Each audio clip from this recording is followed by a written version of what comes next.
Welcome to the Conspiracy Tapes, the podcast where we explore the murky intersection of fame, power, and conspiracy.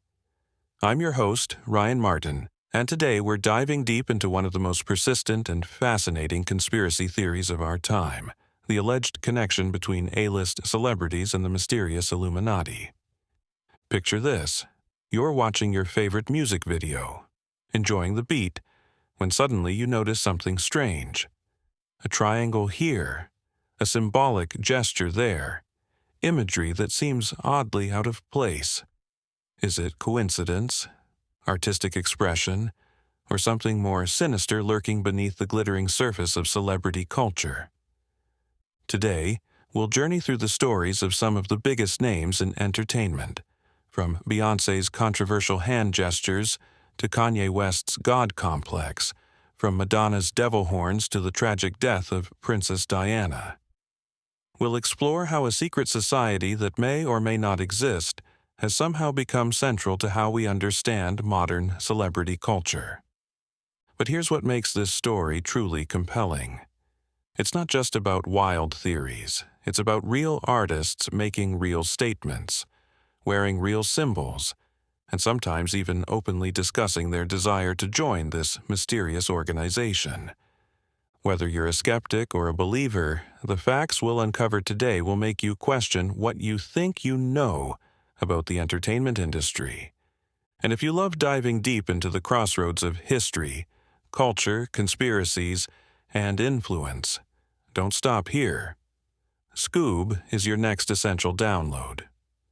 With over 1,500 AI-curated podcast episodes based on best-selling nonfiction books, Scoob delivers fast, thought-provoking insights on secret societies, media control, and much more.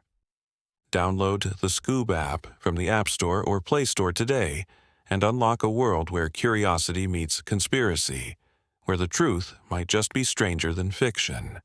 So settle in, because we're about to pull back the curtain on one of pop culture's most enduring mysteries. Let's start our journey in the 1980s, when the connection between music and dark symbolism first entered mainstream consciousness. Back then, it was straightforward. Rock and heavy metal bands like Ozzy Osbourne and Motley Crue weren't hiding anything. They openly used satanic pentagrams, devilish imagery, and even dramatized human sacrifices in their performances. It was shock value, pure and simple. But here's where things get interesting. As we moved into the 21st century, these obvious displays of dark imagery began to fade from rock and metal. Instead, something far more subtle and arguably more concerning began to emerge. The symbolism didn't disappear. It migrated to rap, hip-hop, and even teen pop, wrapped in a new package that few people recognized at first. Enter the Illuminati conspiracy. Unlike the in-your-face satanic imagery of the 80s, this new form of symbolism was coded, hidden in plain sight. We're talking about a supposed secret society of billionaires, media moguls, European royalty, and elite politicians who allegedly control the world from behind the scenes. And according to conspiracy theorists, they've recruited some of the biggest names in music to help spread their influence. What makes this particularly unsettling is the target audience. While 80s metal bands were clearly marketing to adults and rebellious teenagers, today's alleged Illuminati symbolism appears in music consumed by children. We're talking about artists who appear on family-friendly shows, who are marketed as role models, yet who are accused of incorporating occult symbols into their work. But here's what really should give us pause. Many of these artists don't even write their own songs. The music industry has become a machine where most performers are essentially actors, delivering content purchased and crafted by their studios. Remember Milli Vanilli? They were just the tip of the iceberg. Lou Pearlman, who created seemingly wholesome boy bands like NSYNC and the Backstreet Boys, was later convicted of fraud. The industry's history is littered with examples of manufactured personas and hidden agendas. This raises a crucial question. If artists aren't creating their own content, who is? And what messages are being embedded in the music that millions of children consume daily? We're not talking about music causing direct harm. We're talking about the gradual normalization of ideas around self-destruction, disempowerment, and extreme materialism. The most chilling aspect? Success in this industry often isn't about talent. It's about being chosen by a record label for your potential to influence listeners' behavior. When you understand this, the prevalence of Illuminati symbolism in modern music starts to look less like coincidence and more like strategy. Now, let's talk about something that should make even the biggest skeptics sit up and take notice. Artists openly admitting they want to join the Illuminati. T-Pain, the king of auto-tune, once made what seemed like a tongue-in-cheek remark about wanting to join the Illuminati, suggesting it might give his career the boost it needed. On the surface, it sounds like a joke. But dig deeper, and you'll find it reflects something much more serious, a widespread belief among artists that connection to this secretive organization is a pathway to lasting success. T-Pain had dominated the music scene with his pioneering auto-tune style, but like many artists, he experienced a decline as musical tastes evolved. His comment about the Illuminati wasn't just humor. It was a satirical commentary on the lengths artists might consider going to reclaim their position in the spotlight. But T-Pain wasn't alone in these sentiments. A$AP Rocky took things even further. During an interview with radio host Jazzy T at 93.7 WBLK in Buffalo, ASAP, Rocky candidly expressed a desire to become part of the Illuminati, echoing a belief that such a connection could accelerate his journey toward fame and fortune. This wasn't a throwaway comment. It was a confession that aligned with the sentiments of many others in the music industry, who are willing to associate themselves with what they perceive as a corrupt but powerful system. Rocky didn't just talk about it, he put it in his art. In his music video for What's Up, he incorporated a large satanic pentagram prominently displayed on the floor, along with all the typical trappings of modern rap videos: scantily clad women, excessive partying, cash being thrown around, and flashy displays of wealth. But here's a detail that reveals just how manufactured this lifestyle really is. Much of the wealth shown in these videos isn't real. The money is frequently fake prop money. The exotic cars are rented. The lavish jewelry is borrowed. And even those opulent homes you see are just sets. These visuals aren't reflecting the artist's actual lifestyle. They're feeding into a fantasy that audiences have been conditioned to expect. What's particularly disturbing is how openly these artists discuss selling out to gain success. The fact that so many musicians joke about or openly discuss joining the Illuminati reveals the immense pressure they face in maintaining relevance in an industry where image often trumps reality. These aren't isolated incidents. They're symptoms of a deeper anxiety that permeates the entertainment industry. When artists feel they need to align themselves with controversial or potentially corrupt organizations just to succeed, it tells us something profound about how the industry really works. Let's talk about the most powerful couple in entertainment and the controversy that surrounds them. When Beyoncé Knowles married Jay-Z in 2008, accepting a $5 million engagement ring, they didn't just become husband and wife. They became what Time magazine called the most powerful couple in entertainment. The numbers speak for themselves. Forbes recognized them as the highest-earning Hollywood couple in 2009, with an estimated annual income of $162 million. Jay-Z graced Time magazine's cover in 2013. These aren't just successful artists, they're cultural institutions. But something changed along the way, and it started with their daughter. In January 2012, they welcomed Blue Ivy Carter into the world. What should have been a purely joyful announcement instead sparked one of the most bizarre conspiracy theories in recent memory. Online theorists claimed that Ivy was an acronym standing for Illuminati's very youngest. Now, on its face, this sounds absolutely absurd. But here's what makes it interesting. Instead of simply dismissing these theories, the couple began engaging in behavior that seemed to fuel them.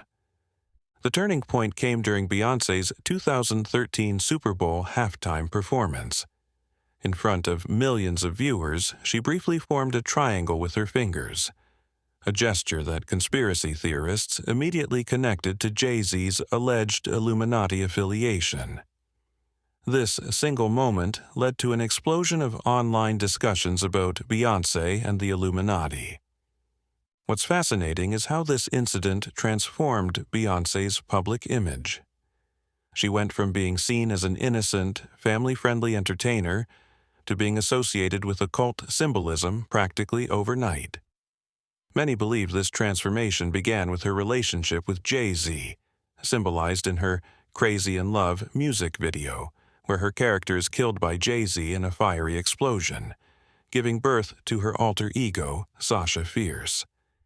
The symbolism didn't stop there. Her 2007 BET Awards performance featured her dressed as a robot reminiscent of the one in the 1927 film Metropolis, a movie that conspiracy theorists often cite as containing Illuminati symbolism. Her 2010 Grammy performance featured dancers dressed in police riot gear, which critics interpreted as an attempt to glamorize what they saw as an emerging police state in America. Jay-Z, for his part, seemed to embrace the controversy. He's been seen wearing a sweatshirt featuring Aleister Crowley, a famous occultist, and using symbols associated with the Illuminati in his music videos. His frequent visits to the White House and active campaign support for President Obama were highlighted by conspiracy theorists as evidence of his connections to power. Perhaps most intriguingly, Jay-Z has been seen wearing a medallion of the 5% Nation, a religious group founded in Brooklyn by a man who proclaimed himself to be God, and his followers to be the spiritually enlightened ones with knowledge of the universe's secrets. In his album, Magna Carta Holy Grail, Jay-Z addressed these persistent rumors directly in a song called Heaven, expressing disbelief over the claims made by conspiracy theorists. But here's the thing. Despite the controversy, despite the denials, the couple continues to use the triangle gesture regularly, further adding to the speculation. Music mogul Russell Simmons has dismissed these rumors entirely, arguing that successful individuals are often targeted by those who lack the courage to realize their potential.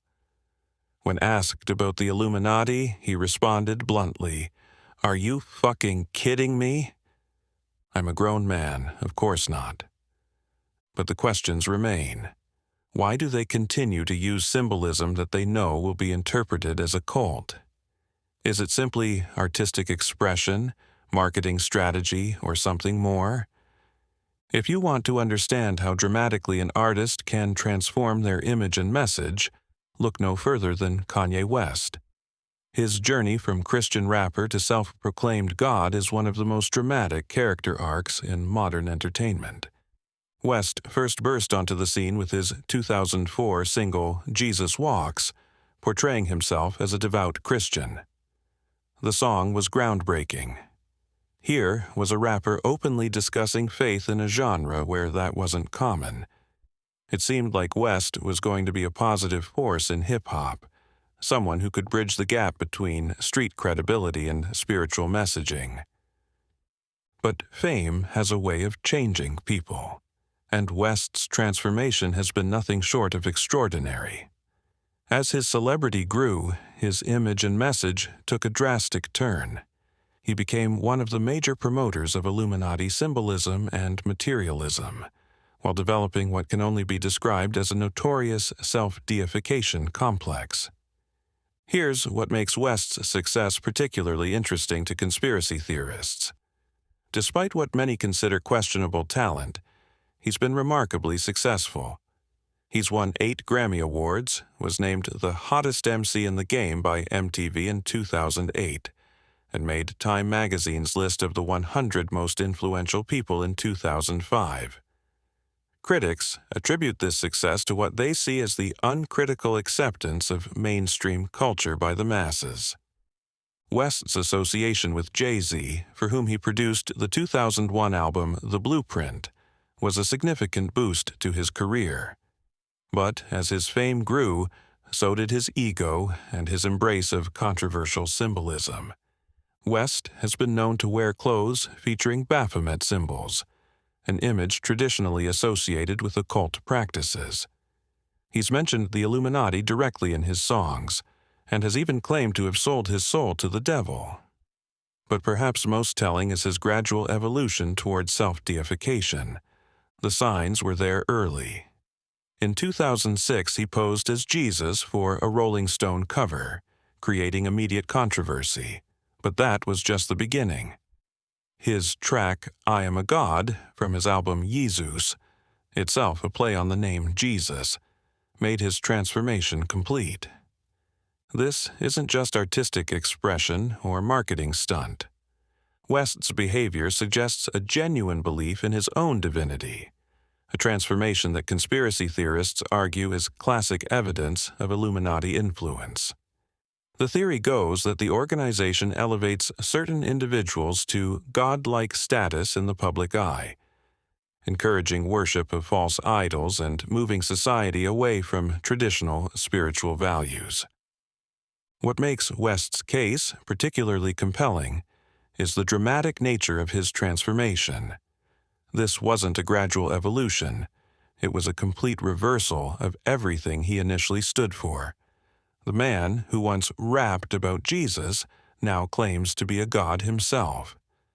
Whether you believe in Illuminati influence or not, West's journey represents something troubling about modern celebrity culture: the elevation of entertainers to deity status and the normalization of extreme narcissism as a desirable trait.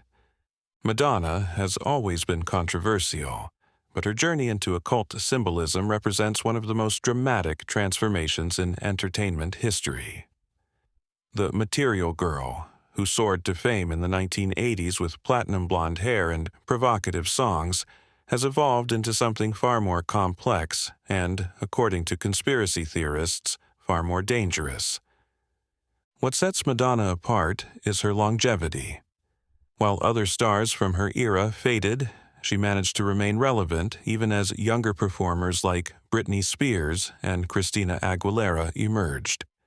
But maintaining that relevance came with a price, and that price, according to conspiracy theorists, was a deep dive into occult practices. Madonna's 2012 Super Bowl halftime show was a turning point.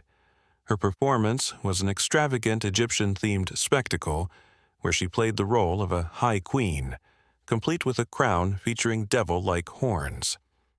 The unusual performance led to a surge in online speculation about Illuminati symbolism, with viewers sensing an underlying secret meaning that went far beyond entertainment. The performance held the record for the most-watched Super Bowl halftime show at the time, introducing Madonna to a new generation of fans. But it was her post-performance interview that really added fuel to the conspiracy fires. She wore skull and crossbones earrings, a symbol commonly associated with the mysterious Skull and Bones Society, supposedly the American branch of the Illuminati, founded by William Huntington Russell in 1832. But Madonna's occult connections go much deeper than just symbolism. She's been a long-term supporter of Kabbalah, an esoteric Jewish philosophy that professes to contain elite secrets about human nature and power. She's one of many celebrities who have publicly supported the controversial Kabbalah Center in Los Angeles, which promotes these occult ideas. The Kabbalah Center itself is controversial. It's a tax-exempt organization that has been criticized as a religion for profit and was previously investigated by the IRS for financial mismanagement.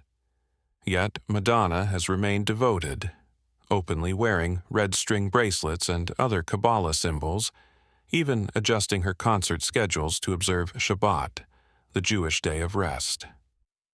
Other celebrities like Ashton Kutcher, Demi Moore, Lucy Liu, Anthony Kiedis, Mick Jagger, Britney Spears, and Paris Hilton have all shown interest in Kabbalah at various points, but Madonna's commitment has been unwavering. Her 2012 MDNA tour, which started in Tel Aviv, Israel, was described by Madonna as the journey of a soul from darkness to light. The tour and album were named after MDMA, the active ingredient in the drug ecstasy, a choice that seemed designed to appeal to younger demographics. This connection to drug culture became explicit when she asked a crowd at the Ultra Music Festival in Miami if they had seen Molly, slang for ecstasy. The blatant promotion of illegal drugs was criticized even by popular DJ and producer deadmau5. What makes Madonna's case particularly interesting is her alleged efforts to maintain her youthful appearance through occult means.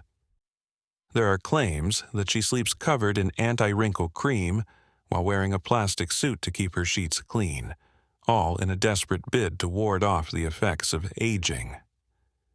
Madonna's evolution from pop provocateur to occult practitioner represents something larger about celebrity culture, the lengths to which stars will go to maintain relevance, and the increasingly dark territories they're willing to explore in pursuit of that goal. Sometimes conspiracy theories emerge from our collective inability to accept that tragic events can be random and meaningless. The death of Princess Diana on August 31, 1997, is a perfect example of how grief and disbelief can give birth to elaborate conspiracy theories that connect tragic events to secret societies. According to conspiracy theorist David Icke, Diana's death wasn't a tragic accident. It was a ritual sacrifice. Icke connects Diana's death to those of Sonny Bono and John Denver, who all died within a year of each other. Bono died in a skiing accident, Denver in a plane crash. Despite their differences, Denver was a liberal environmentalist, Bono was a Scientologist and Republican congressman. They all championed world peace. Icke suggests that Diana's death in a tunnel was a ritual sacrifice made in an impromptu underground temple, connecting it to ancient pagan practices and Merovingian symbolism. Brian Desborough, another conspiracy theorist, takes this further, highlighting that Diana's car didn't crash into just any pillar, but the 13th one. He proposes that this was orchestrated by the Illuminati, supposedly a group of 13 interrelated families with satanic beliefs, who carefully chose the 13th pillar for symbolic reasons. What makes this theory resonate with so many people isn't just the symbolism. It's the character of Diana herself. She was known as the People's Princess because she publicly expressed her vulnerabilities. Her battles with bulimia and depression, her disdain for her cold, critical in-laws, her sorrow over her husband's infidelity, and her unsuccessful attempts to find comfort. All of this made her relatable in a way that royalty rarely is. The conspiracy theories surrounding Diana's death reflect a deeper psychological need. People couldn't accept that someone so beloved, someone who represented hope and compassion, could die in such a mundane way. There had to be more meaning to it. There had to be a purpose, even if that purpose was sinister. This pattern isn't unique to Diana. Following the death of rock star Jim Morrison, there was a 3-day news blackout. No autopsy was conducted, and his unmarked grave was allegedly unusually small. This led to persistent rumors that he hadn't really died, or that his death was linked to occult practices or covert operations. Similarly, fan websites of rapper Tupac Shakur have long propagated the idea that he faked his death. Much of the evidence presented relies on numerology and symbolic interpretation. the kind of pattern-seeking behavior that drives conspiracy theories. The Elvis Presley phenomenon took this even further. His death was as impactful for Americans as Diana's was for the British, and the grim circumstances were equally difficult to accept. Rumors of Elvis sightings persisted for years. Professional impersonators kept his memory alive, and some groups even began treating him as a religious figure. As culture critic Greil Marcus noted, the comparison of Elvis to Jesus has been a subtle theme in the Elvis narrative since 1956. While most cults equating Elvis with Jesus are satirical, the psychological impulse behind them is real, the need to transform tragic loss into something transcendent.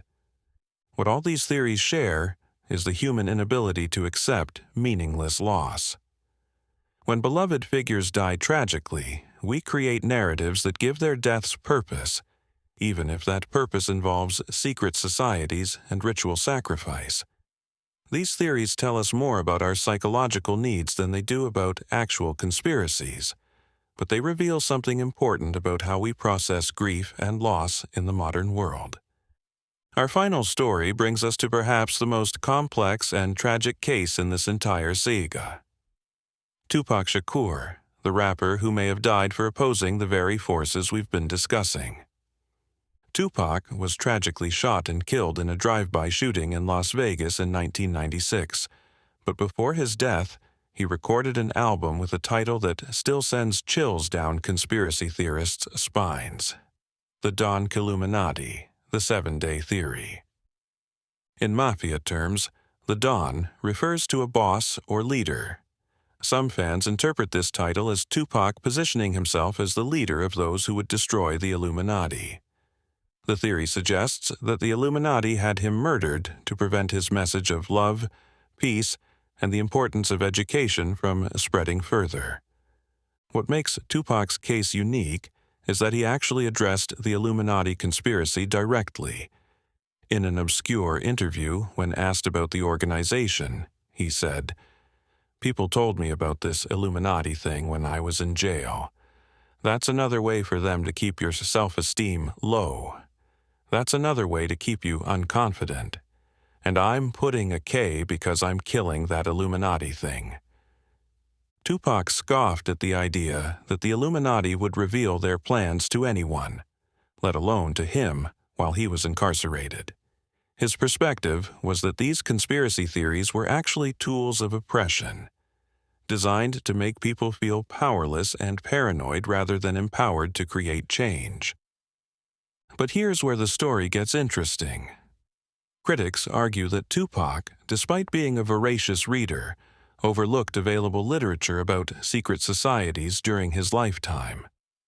Books like Anthony Sutton's America's Secret Establishment, published in 1986, detailed the alleged history of the Illuminati and its contemporary proxies like the Skull and Bone Society, the Bilderberg Group, the Council on Foreign Relations, and the Federal Reserve Banking Cartel. Senator Marco Rubio of Florida, when asked about comparisons between Lil Wayne and Tupac, provided insight into what made Tupac different from today's artists. There is only one Tupac. These guys may have something to say, but they are primarily entertainers. I believe Tupac was more about raising awareness through his music. Rubio, admitting to being a fan despite Tupac's flaws, appreciated his honesty and authenticity. He noted that Tupac gave voice to segments of society facing struggles and praised how the rapper's music evolved over time. Tupac actually grew up. Every year that went by, his music got deeper and more introspective. Lil Wayne isn't putting anything out there like that. Many fans believe Tupac used his music to shed light on social issues like racism, drug abuse, violence, and the importance of education. The question that haunts conspiracy theorists is whether he was also trying to expose secret societies that he believed were keeping his community oppressed. Unlike the other artists we've discussed, who either embraced Illuminati symbolism or expressed desire to join the organization, Tupac positioned himself as an opponent. He saw these conspiracy theories not as exciting secrets to be part of, but as psychological operations designed to disempower people. This opposition, according to conspiracy theorists, is what got him killed. Whether you believe this theory or not, Tupac's death represents the loss of a voice that was advocating for education, self-improvement, and social awareness, values that stand in stark contrast to the materialism and self-destruction promoted by many of today's hip-hop artists. As we reach the end of our journey through these interconnected stories, several patterns emerge that should give us pause, regardless of whether we believe in actual Illuminati involvement.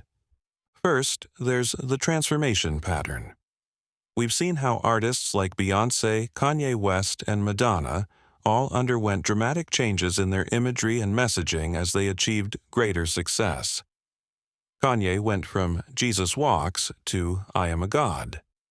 Madonna evolved from material girl to occult practitioner. Beyoncé transformed from innocent entertainer to someone associated with esoteric symbolism. Second, there's the open admission pattern. Multiple artists, T-Pain, A$AP Rocky, and others, have openly expressed desire to join the Illuminati, treating it as a pathway to career success rather than a conspiracy theory to be debunked. Third, there's the manufactured nature of the industry itself. From Milli Vanilli to Lou Pearlman's boy bands, we've seen repeatedly that the music industry is about creating products, not nurturing authentic artistic expression. Most artists don't write their own songs, don't own their own image, and serve as vehicles for messages crafted by others. Fourth, there's the targeting of younger audiences with increasingly dark symbolism. Unlike the obvious shock value of 1980s metal, today's alleged occult imagery appears in music marketed to children and teenagers, embedded in seemingly innocent pop songs and videos. What should we make of all this? Whether or not you believe in an actual Illuminati conspiracy, these patterns reveal something troubling about modern celebrity culture. We're witnessing the systematic promotion of materialism over meaning, narcissism over humility, and symbols of power over symbols of hope. The tragedy of Tupac Shakur stands in stark contrast to this trend. Here was an artist who saw through the psychological manipulation, who refused to be intimidated by conspiracy theories, and who used his platform to promote education and social awareness. His violent death, whether connected to secret societies or not, represents the silencing of a voice that was advocating for positive change. Perhaps the real conspiracy isn't about a secret society controlling the world from the shadows. Perhaps it's about an entertainment industry that has learned to manufacture consent, to shape values, and to promote messages that serve corporate interests rather than human flourishing.